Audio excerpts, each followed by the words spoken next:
The greatest strength of any society lies not in its wealth nor in its technology, but rather in its ability to learn, unlearn, and relearn with harmony in the changing world.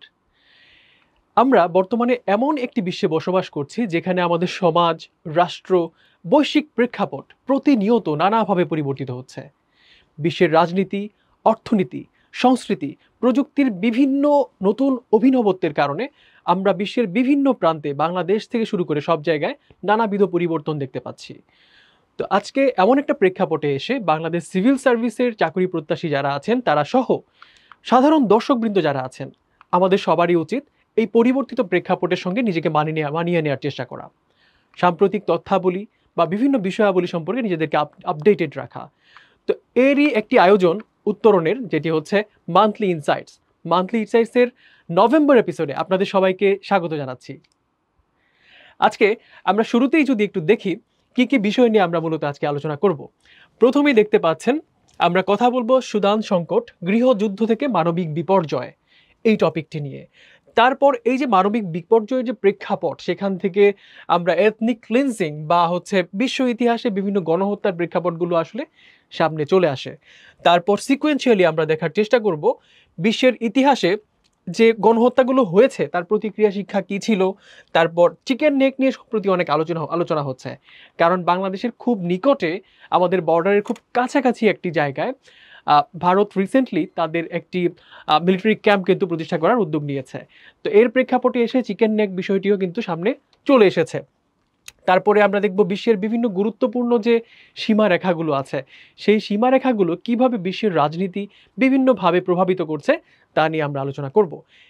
একইভাবে আমরা যদি দেখি জলবায়ু কূটনীতি, তারপর গণভোট, তারপর বিশ্বের বিভিন্ন অঞ্চলে যে রেভলিউশনারি যে মুভমেন্টগুলো আছে, আর্মড ফোর্সেসগুলো আছে, তাদের সম্পর্কে আমরা একটু জানার চেষ্টা করব।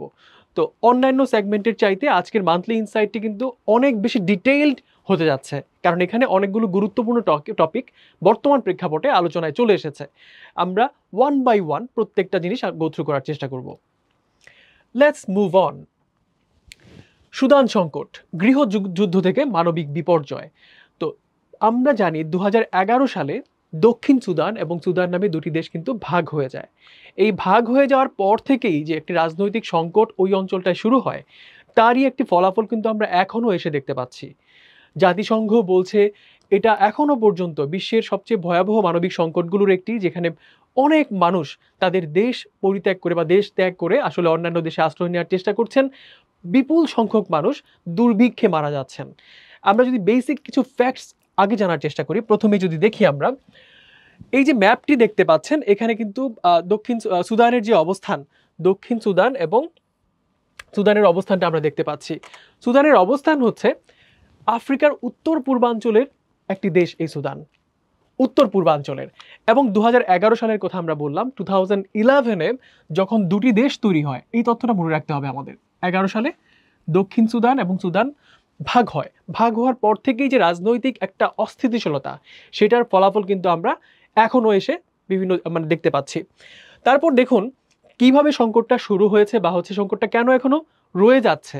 এর কারণ হিসেবে যদি আমরা একটু বলতে চাই, 23 সালে এসে এপ্রিল মাসে সুদানের দুটি সশস্ত্র সংগঠন, একটি হচ্ছে সুদানিজ আর্মড ফোর্সেস, সংক্ষেপে বলছি আমরা SAF, আরেকটি হচ্ছে RSF, সেটি হচ্ছে র্যাপিড সাপোর্ট ফোর্সেস।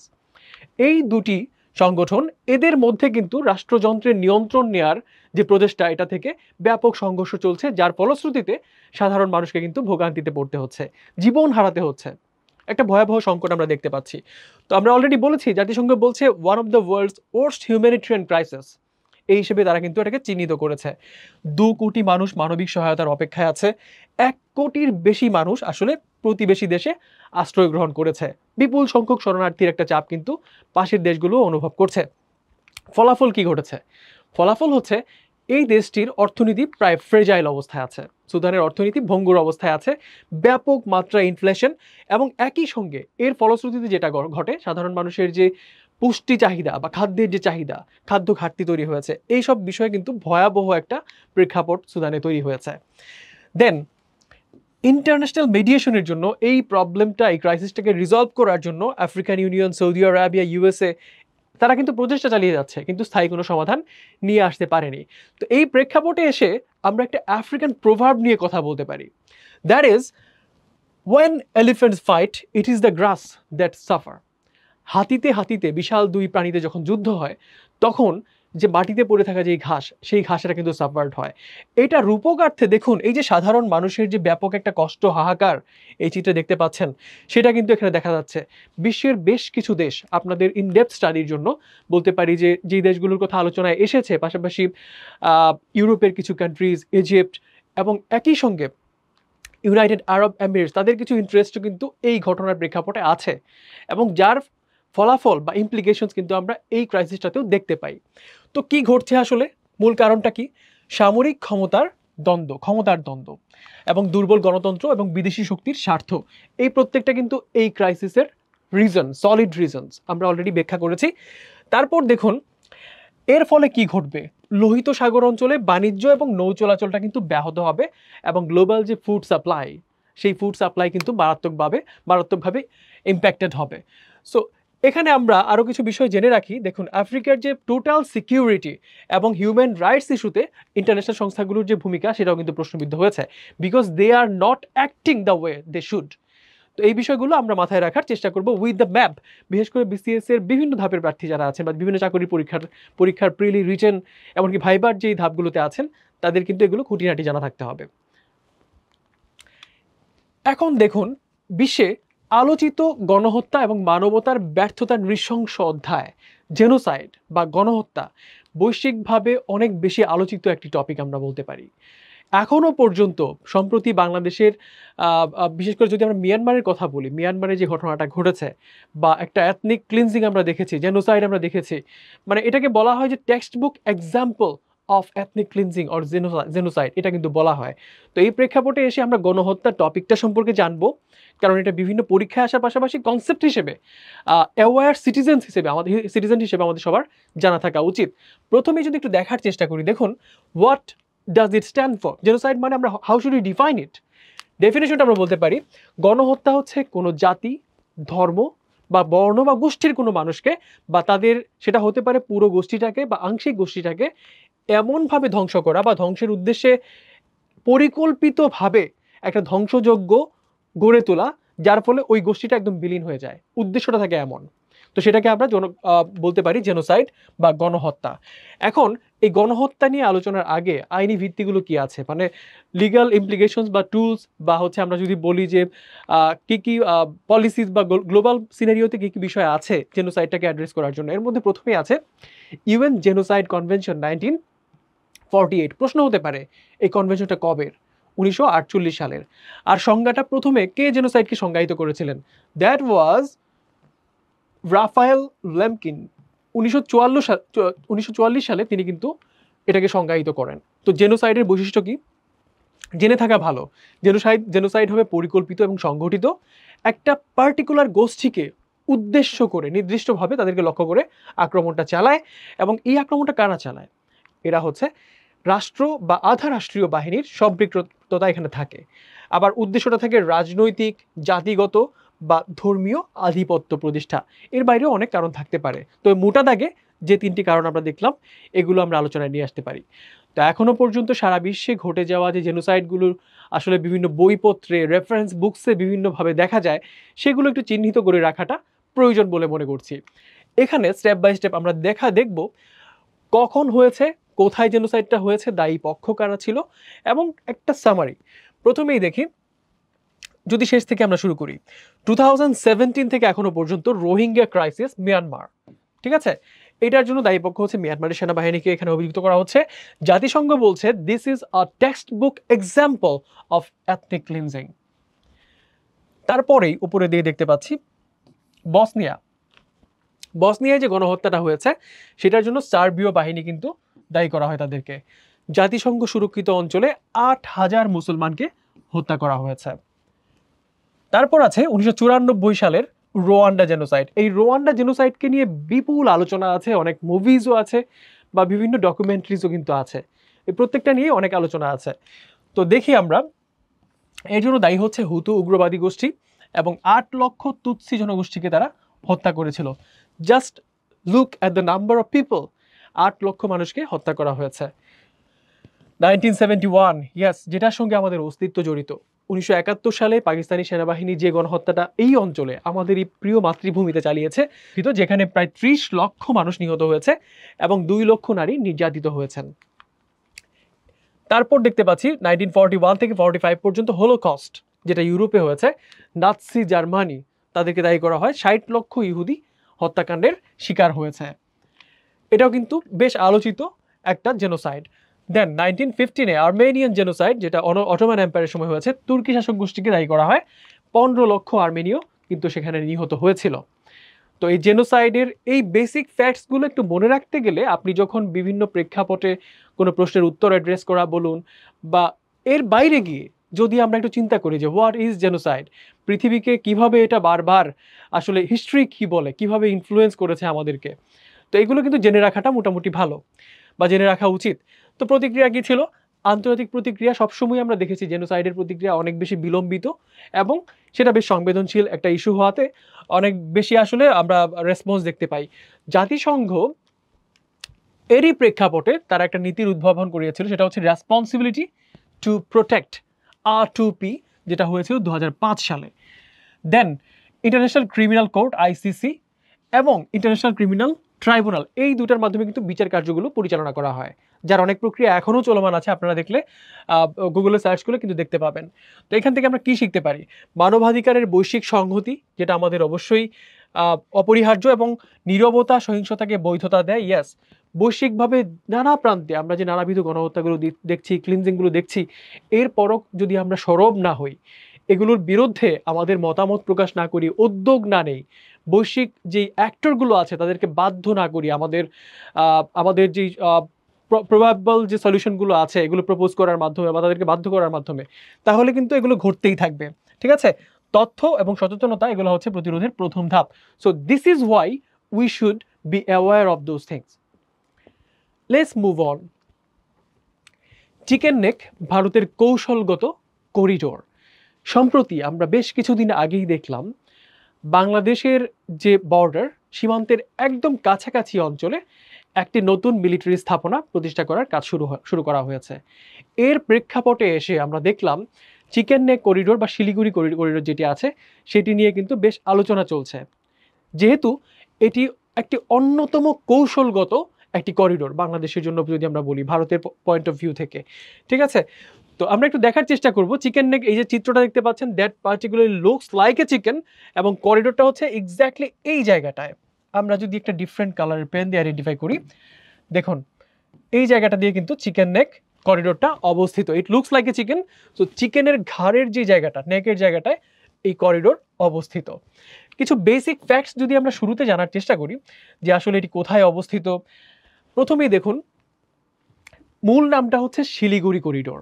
এই শিলিগুড়ি করিডোরটা কি করেছে? ভারতের যে মেইন ল্যান্ড, আমরা পরেও একটি মানচিত্র দেখব, এই পাশের যে মেইন ল্যান্ডটা আছে, এই ল্যান্ডের সঙ্গে এই পাশে দেখুন ভারতের উত্তর পূর্বাঞ্চলকে মূল ভূখণ্ড, এই যে উত্তর পূর্বের যে অঞ্চলটুকু আছে এটার সঙ্গে মেইন ল্যান্ডটাকে যুক্ত করার জন্য একটা করিডোর হচ্ছে চিকেন নেক করিডোর।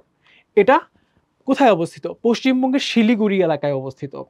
তো প্রশ্ন হতে পারে চিকেন নেক কোথায় অবস্থিত? আমাদের উত্তর করতে হবে পশ্চিমবঙ্গের শিলিগুড়ি এলাকায় অবস্থিত। এর দৈর্ঘ্য 200 কিলোমিটার, কিন্তু সবচেয়ে সরু অংশটা মাত্র 22 কিলোমিটার প্রশস্ত। মাত্র 22 কিলোমিটার প্রশস্ত। আচ্ছা, এর আশেপাশে কি আছে? এই চিকেন নেক করিডোরের পশ্চিমে আছে নেপাল, পূর্বে আছে ভুটান, উত্তরে আছে চীনের তিব্বত এবং দক্ষিণে আছে বাংলাদেশ। অর্থাৎ 4টি দেশের একটা সংযোগ বিন্দুর মতো আমরা বলতে পারি এই চিকেন নেক করিডোরকে।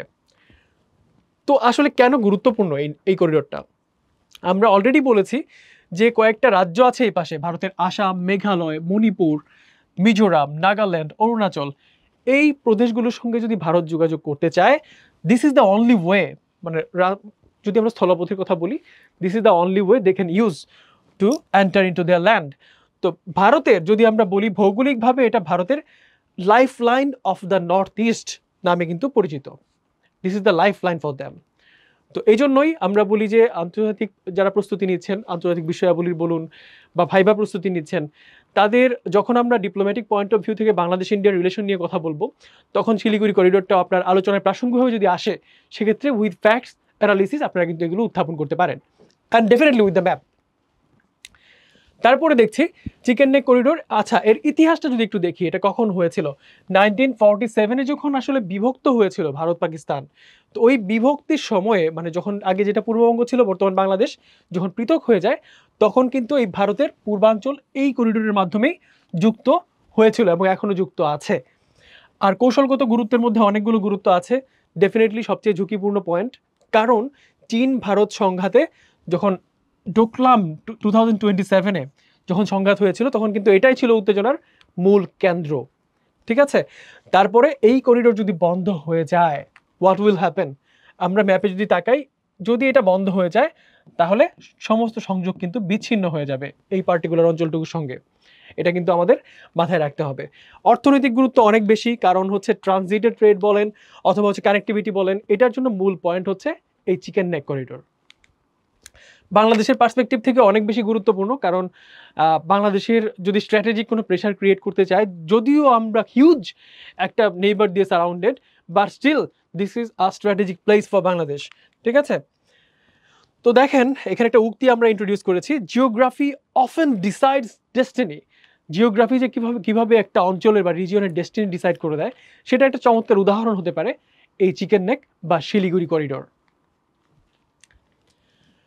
এশিয়ার সবচেয়ে গুরুত্বপূর্ণ সীমারেখাসমূহ, মানচিত্রের দাগ, বাস্তবের রাজনীতি। সারা বিশ্বের মানচিত্রের দিকে যখনই আমরা তাকাই, তখন আমরা দেখতে পাই বিভিন্ন লাইন প্রতিটি দেশকে বিভিন্নভাবে ক্রিস ক্রস করে গেছে। এই লাইনগুলোর সিগনিফিকেন্স কিন্তু অনেক বেশি। এক একটা লাইন এক একটা দেশকে বিভিন্ন রিজিয়ন থেকে আলাদা করেছে, বিচ্ছিন্ন করেছে। এর ফলে এর যে ইমপ্লিকেশন, সেটা কিন্তু হিউজ। তো এশিয়ার যে বিখ্যাত যেই বর্ডার লাইনগুলো আছে, সেগুলো নিয়ে আমরা কিন্তু আলোচনা করতে পারি, কারণ রিসেন্ট টাইমসে আমরা দেখেছি আফগানিস্তান অঞ্চলের কিছু বর্ডার লাইন, তারপর এশিয়ার যে অন্যান্য রিজিয়নে বেশ কিছু কনফ্লিক্টিং জোনগুলোতে আসলে এই বর্ডার লাইনগুলো নিয়ে অনেক বেশি আলোচনা হচ্ছে বর্তমান প্রেক্ষাপটে। প্রথমেই দেখব এই যে সীমারেখাগুলো আছে, এটা শুধু জিওগ্রাফিক্যাল ইমপ্লিকেশনস নিয়ে বসে আছে ব্যাপারটা এমন না, এর ইমপ্লিকেশন কিন্তু অনেক দিকে আছে।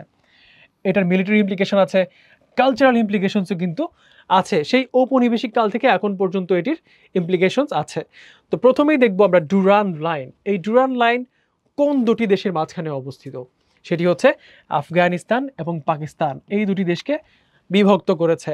তো যদি প্রশ্ন হয় এই ডুরান লাইনের নামকরণ হয়েছে কোন ব্যক্তির নামে, আপনার প্রশ্নের উত্তর হবে তখন 1893-তে ব্রিটিশ ভারতের যে পররাষ্ট্র সচিব ছিলেন স্যার ম্যাটিমার ডুরান্ড, তার নামে কিন্তু এই যে লাইনটি হয়েছে, এই লাইনটির নামকরণ করা হয়েছে। তো গুরুত্ব অনেক বেশি, বিশেষ করে পশতুন অধ্যুষিত এলাকায় আজও আফগানিস্তান এটা স্বীকৃতি এখনো দেয় না। এটা নিয়ে এখনো অনেক কনফ্লিক্ট হচ্ছে, আপনারা একটু গুগল সার্চ করলে ডিটেল জানতে পারবেন। তারপরে দেখছি আমরা ম্যাকমোহন লাইন। ম্যাকমোহন লাইন হচ্ছে ভারত এবং চীনের মাঝখানে একটি বর্ডার লাইন। তো এই লাইন হয়েছিল 1914 সালে সিমলা চুক্তিতে। ঠিক আছে, আর এই ম্যাকমোহন নামকরণের পেছনের ব্যক্তি হচ্ছে স্যার হেনরি ম্যাকমোহন, যার নামে আসলে এই লাইনটির নামকরণ করা হয়েছে। তো এর গুরুত্বটা কোথায়? এই ম্যাকমোহন লাইনের গুরুত্ব হচ্ছে অরুণাচল প্রদেশ সীমান্ত, এবং চীন এখনো এই লাইনটা কিন্তু তারা কনসিডার করে না। বিশেষ করে 1962-তে যে যুদ্ধ হয়েছিল ভারত এবং চীনের, এই যুদ্ধের মূল কেন্দ্র কিন্তু ছিল এই ম্যাকমোহন লাইন। তো এইভাবে যখন আপনারা লাইনগুলো সম্পর্কে পড়বেন, বর্ডার লাইনগুলো, আপনাদেরকে একটা মানচিত্র সামনে নিয়ে অথবা গুগল সার্চ করে পিন পয়েন্ট করে নিতে হবে যে কোথায় কোথায় লাইনটা অবস্থিত। দেন আমরা দেখতে পাচ্ছি র্যাডক্লিফ লাইন। ইয়াস, র্যাডক্লিফ লাইন হচ্ছে ভারত এবং পাকিস্তানের মধ্যে অবস্থিত। দেখুন এখন বর্তমান পয়েন্ট অফ ভিউ থেকে ভারত বাংলাদেশ, ঠিক আছে, এখানে অবস্থিত। 1947-এ স্যার সাইরিল র্যাডক্লিফের নামে এই লাইনটি বা এই বর্ডার লাইনটি নামকরণ করা হয়েছে। তারপরেই আসছে 38th প্যারালাল কোরিয়ান সীমারেখা। এটা তো এটা বোঝাই যাচ্ছে উত্তর কোরিয়া এবং সাউথ কোরিয়া বা দক্ষিণ কোরিয়া, এই দুটি দেশের মাঝখানে অবস্থিত। তারপর দেখতে পাচ্ছি blue line, green line.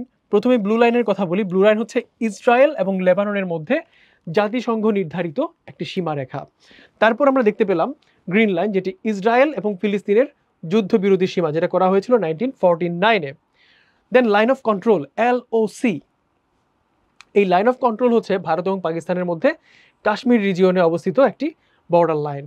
Then finally line of actual control, যেটা আসলে ভারত এবং চীনের মধ্যে বাস্তব নিয়ন্ত্রণ রেখা। প্রতিটি রেখার পিছনে অনেক হিস্ট্রি আছে, প্রতিটি লেখাকে কেন্দ্র করে অনেক কনফ্লিক্ট বা ক্রাইসিস হয়েছিল, সেটার ব্যাকগ্রাউন্ডটা একটু জানার চেষ্টা করতে হবে। So this is for actually prelim. তো প্রিলি ক্যান্ডিডেট যারা আছেন আপনারা জেনে নেবেন যে আসলে কোন কোন দেশের মাঝখানে অবস্থিত, কার নামে নামকরণ করা হয়েছে এবং এর সঙ্গে জড়িত সালটা কত। ঠিক আছে, তো এই কনফ্লিক্টগুলো জানবেন। আর যারা হচ্ছে সিভিল সার্ভিসের রিটেন ক্যান্ডিডেট বা অন্যান্য চাকরির রিটেন ক্যান্ডিডেট আছেন বা ভাইবার ক্যান্ডিডেট আছেন, তাদের সময়ের সঙ্গে প্রাসঙ্গিক যদি কোনো বর্ডার লাইন নিয়ে আলোচনা হয়, সেটা একটু ইনডেপথ যাওয়ার চেষ্টা কিন্তু আমাদের রাখতে হবে। ক্লাইমেট ডিপ্লোমেসি, এই বর্তমানে জলবায়ু পরিবর্তনের প্রেক্ষাপটে যখন আমরা দেখতে পাচ্ছি সারা বিশ্বে আসলে যে অ্যাভারেজ টেম্পারেচার প্রতিনিয়ত বেড়ে যাচ্ছে, আইপিসিসি তাদের যে রিসার্চগুলো আছে বা অ্যানুয়াল রিপোর্টগুলো আছে, সেগুলোর মাধ্যমে বিশ্বের বিভিন্ন সরকারগুলোকে নানাভাবে বলছে যে এই এই অ্যাকশনগুলো নিতে হবে, তা না হলে পৃথিবীতে মানুষের অস্তিত্ব হুমকির মুখে পড়বে। তো এমন একটি বাস্তবতায় দাঁড়িয়ে রাষ্ট্রগুলোর মাঝে কমিউনিকেট করা বা বিভিন্ন ইনিশিয়েটিভ কোঅর্ডিনেট করা বলুন, উদ্যোগগুলোকে সাপোর্ট ফ্যাসিলিটেট করা বলুন, সেই প্রেক্ষাপটে ক্লাইমেট ডিপ্লোমেসি অত্যন্ত গুরুত্বপূর্ণ একটি টার্ম। তো আজকে আমরা দেখার চেষ্টা করব জলবায়ু কূটনীতির ব্যাপারটা সম্পর্কে, পাশাপাশি ক্লাইমেট ডিপ্লোমেসিতে অনেক বেশি ব্যবহৃত কিছু টার্মের ব্যাখ্যা বা অর্থ। প্রথমেই দেখি জলবায়ু কূটনীতি এটা আসলে কি। এটা হচ্ছে রাষ্ট্রসমূহের মধ্যে পরিবেশ এবং জলবায়ু পরিবর্তন মোকাবেলায় সহযোগিতা এবং আলোচনার একটা process, that is climate diplomacy.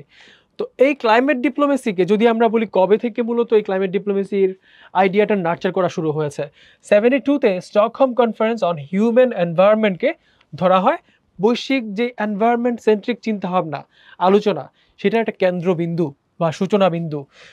দেখুন ইউএনইপি আইপিসিসির গঠন, এটাও কিন্তু এই জলবায়ু পরিবর্তনের প্রেক্ষাপটে অত্যন্ত গুরুত্বপূর্ণ। ইনফর্মড একাডেমিক, যদি আমরা নেগোসিয়েশনসের কথা বলি, ফ্যাক্ট বেসড নেগোসিয়েশনস, এর পেছনে আইপিসিসির ভূমিকা কিন্তু অনেক বেশি। প্রশ্ন হতে পারে আইপিসিসি গঠিত হয়েছে কোন দুটি সংস্থার সংযোগে, সেটা হচ্ছে ইউএনইপি আর ডব্লিউএমও, যেটা কিন্তু আসলে বৈজ্ঞানিকভাবে গবেষণাকে কূটনৈতিক আলোচনায় রূপ দিয়ে থাকে। সো অবশ্যই আমাদেরকে আইপিসিসি সম্পর্কে ইনডেপথ আলোচনা বা জানার চেষ্টা করতে হবে। 1992-তে আর্থ সামিট রিও ডি জেনিরিওতে গৃহীত হয় ইউএনএফসিসি, United Nations framework convention on climate change. এটাও কিন্তু আসলে আধুনিক যে জলবায়ু কূটনীতি সেটার ভিত্তিপ্রস্তর। আমরা কিন্তু রিসেন্টলি এখন ব্রাজিলের বেলেম শহরে COP30 দেখতে পাচ্ছি। 30-তে কিন্তু অনেক আলোচনা হচ্ছে, পরিবেশ কর্মীরা নানাভাবে বিক্ষোভে অংশ নিচ্ছেন এবং আলোচনার যেখানে সামিটটা হচ্ছে সেখানে ঢুকে যাওয়ার চেষ্টা করছেন। তো এগুলো কিন্তু প্রতিনিয়ত পত্রিকার পাতায় আমাদের সবার নজর কিন্তু কাটছে এই জায়গাটায়। তো ক্লাইমেট ডিপ্লোমেসি সম্পর্কে যখন জানবেন, এখন যারা সিভিল সার্ভিসের বিভিন্ন প্রসেসে আছেন, COP30 সম্পর্কে অবশ্যই জেনে যাবেন। আমাদের লাস্ট এপিসোডে কিন্তু COP30 নিয়ে আমরা আলোচনা করেছি। মূল লক্ষ্য, এই ক্লাইমেট ডিপ্লোমেসির আসলে মূল অবজেক্টিভটা কি? আসলে কমন বাট ডিফারেন্সিয়েটেড রেসপন্সিবিলিটিস। সবাই দায়ী, তবে উন্নত দেশগুলো বেশি দায়ী। সেই দায়টাকে কেন্দ্রবিন্দুতে রেখে একটা সহযোগিতার মনোভাব বা একটা ব্রিজ তৈরি করা, যাতে জাস্টিস এনশিওর্ড হয়, ক্লাইমেট জাস্টিস এনশিওর্ড হয় গ্লোবালি। তারপর দেখব আমরা বেশ কিছু জলবায়ু প্রোটোকল, চুক্তি এবং কনভেনশন।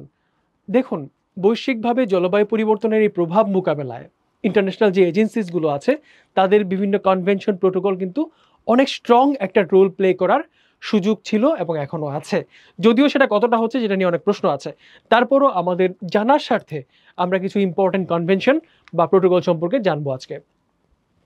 প্রথমেই দেখুন কিয়োটো প্রোটোকল 1997, যেটা কার্যকর হয়েছিল 2005 সালে। উদ্দেশ্য ছিল ডেভেলপড যেই কান্ট্রিগুলো আছে সেই কান্ট্রিগুলো যেন অবশ্যই তাদের যেই এমিশনটাকে অবশ্যই কমায়। এবং এই কিয়োটো প্রোটোকলেই প্রথমবারের মতো কার্বন ক্রেডিট এই কনসেপ্টটি চালু করা হয়েছিল।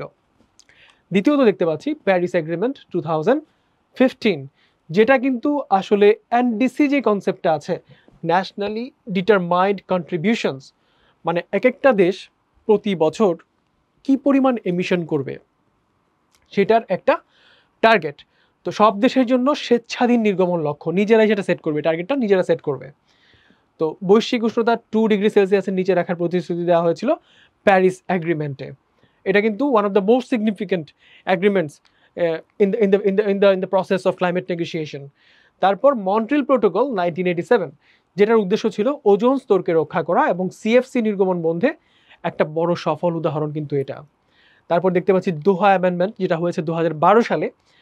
কপ সামিট COP26, যেটা গ্লাসগো 2021, নেট জিরো কমিটমেন্ট, মানে নেট জিরো করে ফেলবো আমরা এমিশনটা, সেটার একটা কমিটমেন্ট ছিল এখানে।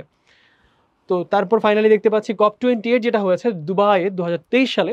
সেখানে কিন্তু লস অ্যান্ড ড্যামেজ ফান্ড সেটার অনুমোদন করা হয়েছিল। এটা নিয়ে কিন্তু বিস্তর আলোচনা হয়েছিল তখন, ঠিক আছে। যে দেশগুলো বেশি ক্ষতিগ্রস্ত হচ্ছে সেই দেশগুলোকে কম্পেনসেট করার একটা প্রক্রিয়া শুরু করার চিন্তা করা হয়েছিল।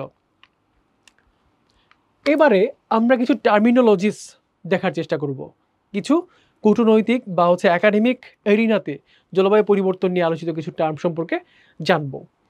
প্রথমেই দেখতে পাচ্ছি লস অ্যান্ড ড্যামেজ ফান্ড, COP28কে কেন্দ্র করে 28-এর সময় এটা আলোচনা হয়েছে।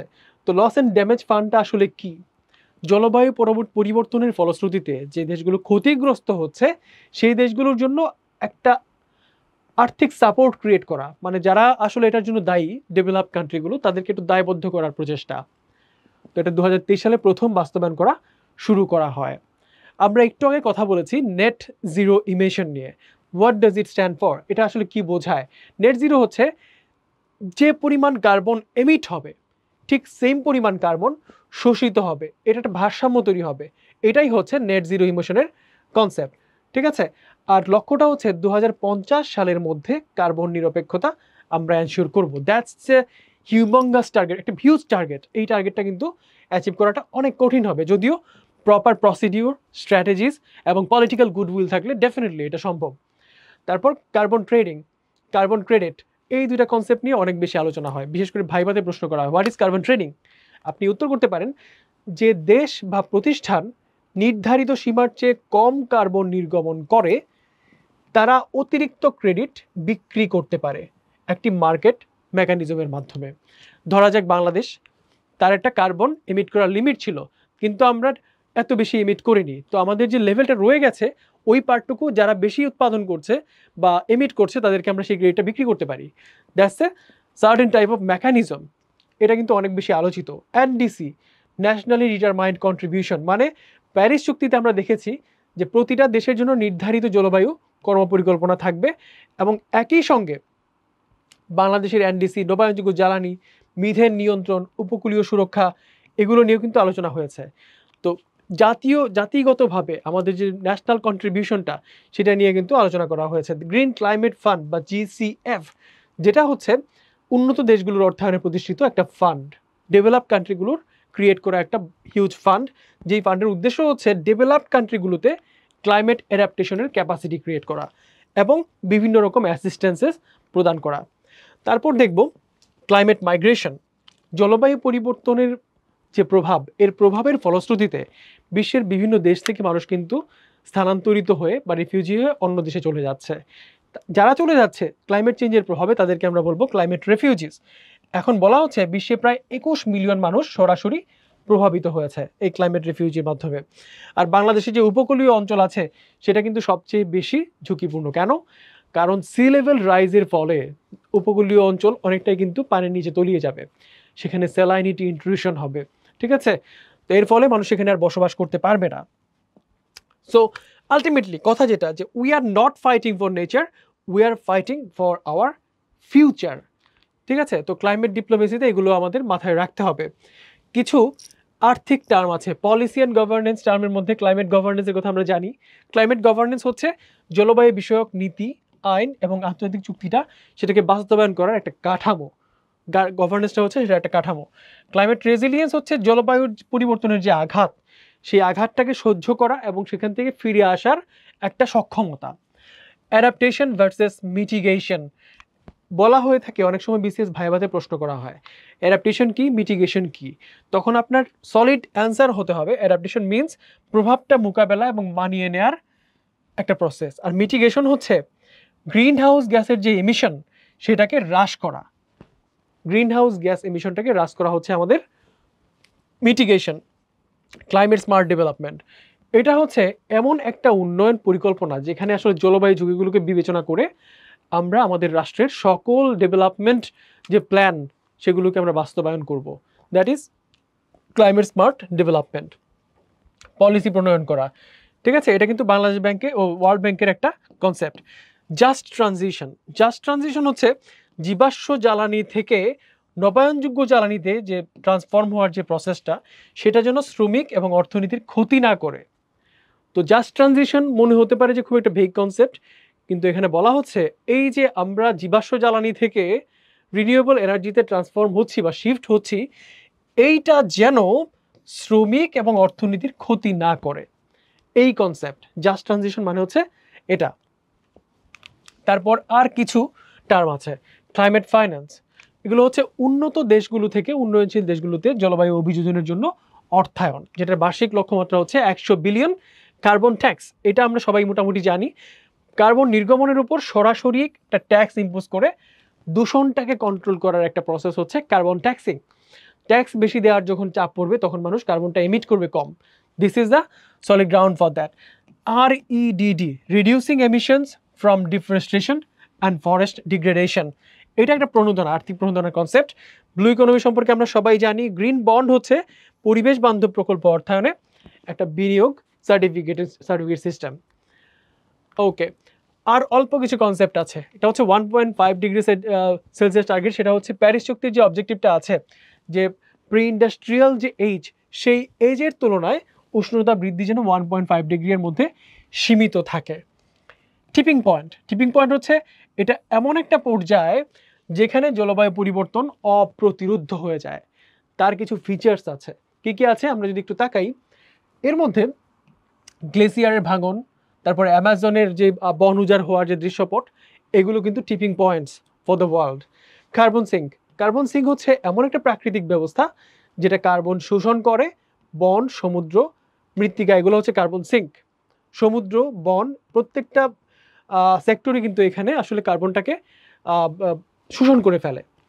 জিও ইঞ্জিনিয়ারিং, জিও ইঞ্জিনিয়ারিং একটা নতুন একটা জনপ্রিয় কনসেপ্ট, যেটা হচ্ছে পৃথিবীর জলবায়ু নিয়ন্ত্রণে প্রযুক্তিগত হস্তক্ষেপের যে ধারণাটা, সেটা হচ্ছে জিও ইঞ্জিনিয়ারিং। এর মধ্যে কৃত্রিমভাবে সূর্যালোক প্রতিফলন বা CO2 শোষণ, এগুলো হচ্ছে জিও ইঞ্জিনিয়ারিংয়ের কনসেপ্ট। ক্লাইমেট রিফিউজি নিয়ে আমরা অলরেডি জেনেছি, তো এই বিষয়গুলো আমাদের একটু মনে রাখতে হবে। গণভোট বা রেফারেন্ডাম, এটি হচ্ছে এমন একটি গণতান্ত্রিক প্রক্রিয়া যেটিতে সাধারণ জনগণ সরাসরিভাবে ভোট প্রদান করে থাকে, হ্যাঁ অথবা না, এই দুটি ভোটে। এটি হয়ে থাকে একটি দেশের সাংবিধানিক প্রেক্ষাপটে বা পয়েন্ট অফ ভিউ থেকে, হতে পারে রাষ্ট্রের কোনো নীতিগত পয়েন্ট অফ ভিউ থেকে। এটি একটি অত্যন্ত জনপ্রিয় গণতান্ত্রিক কনসেপ্ট। আজকে আমরা গণভোট নিয়ে একটু আলোচনা করব, কারণ সাম্প্রতিক সময়ে আমরা বাংলাদেশ সহ বিশ্বের অনেকগুলো দেশে গণভোটের একটা ব্যাপক কর্মযজ্ঞ কিন্তু আমরা দেখেছি। বিশেষ করে ব্রেক্সিট কনসেপ্টটি নিয়ে বা ব্রেক্সিট নিয়ে 2016 সালে ইউরোপিয়ান ইউনিয়নে বা ইউকে যে গণভোটটির আয়োজন করেছিল, তার আগে তুরস্কে গণভোট হয়েছে 2017 সালে। এর মাঝখানে স্কটল্যান্ডের ইন্ডিপেন্ডেন্স নিয়েও কিন্তু আমরা গণভোট দেখেছি। তো এই গণভোট আসলে কি, বা গণভোটের ধরনটা কেমন, বাংলাদেশে গণভোট আগে হয়েছিল কিনা, বা এর সাংবিধানিক বৈধতা বা সাংবিধানিক ইমপ্লিকেশন কি আছে, এই বিষয়গুলো নিয়ে আমরা আজকের মান্থলি যে ইনসাইট, সেখানে আমরা জানার চেষ্টা করব। একটু যদি দেখি সংজ্ঞার পয়েন্ট অফ ভিউ থেকে, গণভোট হচ্ছে কোনো গুরুত্বপূর্ণ জাতীয় বা সাংবিধানিক একটা প্রশ্নে জনগণের প্রত্যক্ষ ভোটে সিদ্ধান্ত নেওয়ার একটা প্রক্রিয়া। তো এই গণভোটের ধরনটা আসলে কি কি ধরনের গণভোট হয়ে থাকে, দেখুন প্রথমেই দেখতে পাচ্ছেন এইটা একটা কনস্টিটিউশনাল রেফারেন্ডাম হতে পারে পলিসি রেফারেন্ডাম। তো দুটি ধরন আমরা অলরেডি দেখলাম। তো প্রথমে দেখতে পাচ্ছেন কনস্টিটিউশনাল রেফারেন্ডাম, যেটা হচ্ছে সংবিধান সংশোধন বা সংবিধানের বিভিন্ন কনসেপ্ট নিয়ে হয়ে থাকে। দ্বিতীয়টি হচ্ছে পলিসি রেফারেন্ডাম, সরকারের গৃহীত বিভিন্ন নীতি নিয়ে কিন্তু এই রেফারেন্ডামটা হয়ে থাকে। এছাড়া অ্যাডভাইজরিয়াল পয়েন্ট অফ ভিউ থেকেও অনেক সময় রেফারেন্ডাম হয়ে থাকে। তো বিশ্ব ইতিহাসে সুইজারল্যান্ডে প্রথমবারের মতো গণভোট দেখা গিয়েছিল, তখন সালটি ছিল 1848 সাল। পরে আমরা দেখেছি ফ্রান্স, যুক্তরাজ্য, অস্ট্রেলিয়া সহ বেশ কয়েকটি দেশে কিন্তু এই গণভোট পরিচালিত হয়েছে। তো এই গণভোটের মূলত আসলে কনসেপ্টটা বা এর ফিলোসফিটা কি? গণভোটের ফিলোসফিটা হচ্ছে রাষ্ট্রের যে জনগণ, সভারেইন পাওয়ারটা আসলে জনগণদের হাতে। তারাই রাষ্ট্রের বিভিন্ন নীতি বা পলিসি যাই বলেন না কেন, সংবিধান, এই সব বিষয়ে আটমোস্ট বা ফাইনাল ডিসিশনটা নেওয়ার ক্ষমতা রাখে। সেই ফিলোসফিটা বা আইডিয়াটাকে নিয়ে কিন্তু এই গণভোট এই কনসেপ্টটাকে দাঁড় করানো হয়েছে। তো গণভোটের গুরুত্বটা আসলে কোথায় আমরা যদি একটু দেখার চেষ্টা করি, গণভোট গণতন্ত্রকে গভীরতর করে, জনগণের অংশগ্রহণ নিশ্চিত করে এবং রাজনৈতিক বিভিন্ন বিষয়ে রাজনৈতিক যে বৈধতা সেটাকে কিন্তু বৃদ্ধি করে থাকে। এবারে একটু দেখব বাংলাদেশের প্রেক্ষাপটে কবে গণভোট প্রথম হয়েছিল বা কনস্টিটিউশনাল যে ফ্যাক্টস সেগুলো আসলে কি আছে। আমাদের সংবিধানের ধারা 142 একের এতে কিন্তু গণভোটের কনসেপ্টটা ছিল, সেটা কিন্তু এখন নেই। আমি আবারও বলছি, 1975-এ যখন চতুর্থ সংশোধনী এর মাধ্যমে কিন্তু গণভোটের কনসেপ্টটিকে নিয়ে আসা হয়েছিল। তারপরও পরে দেখেন এখানে বলা হয়েছিল রাষ্ট্রপতি যদি চায় তাহলে সংবিধান সংশোধনের বিষয়ে বা বিভিন্ন ইস্যুতে বিল জনমত যাচাইয়ের জন্য গণভোট এর আয়োজন করতে পারবে। তো গণভোটের কনসেপ্টটা কিন্তু এইভাবে এসছে। বাংলাদেশে 15তম সংশোধনীতে 2011 সালে গণভোটের যে বিধানটা সেটা বিলুপ্ত করা হয়েছিল।